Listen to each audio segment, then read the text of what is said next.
যে মহান আল্লাহ রাব্বুল আলামিন আমাদেরকে কত সুন্দর করে সৃজন করেছেন। শরীরের যে বিভিন্ন অঙ্গ এবং অংশ যে আছে, আজ অবধি কোনো মানুষ এটা ভালো করে বলতে পারে না যে আমি একজন মানুষের বডি সম্পর্কে মাথার থেকে পা পর্যন্ত যত কিছু আছে আমি জানি। এরকম একজন বলা কোনো ডাক্তার আছে বলে আমার আজ জানা নাই।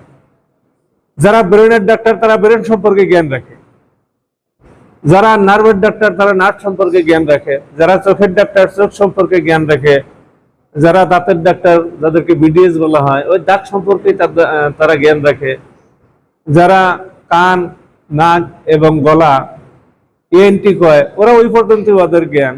কেউ আছে হার্ট স্পেশালিস্ট কার্ডিওলজিস্ট, তারা ওই পর্যন্ত তারা জ্ঞান রাখে। কেউ আছে গ্যাস্ট্রোলজিস্ট, গ্যাস সম্পর্কে আমার কি শরীরে অসুবিধা আছে না আছে এই সম্পর্কে জ্ঞান রেখে বলতেছি। এই কথাগুলো বলে যে আল্লাহ রাব্বুল আলামিন এই আকারের ছোট্ট মানুষটাকে কত হিকমত দ্বারা যে সৃজন করেছে তার বর্ণনা দিতে গেলে একটা টপিকস যে ইয়া আইয়ুহাল ইনসানু, হে দুনিয়ার মানুষ, মা গাররাকা বিরাব্বিকাল কারীম, তুমি বলো তোমাকে কোন জিনিসে আল্লাহ তাবারাক তাআলার ইবাদত বندگی করতে বাধার সৃষ্টি করেছে? মা গাররাকা, বাধা দিয়েছে কে, বিভ্রান্ত কি করেছে?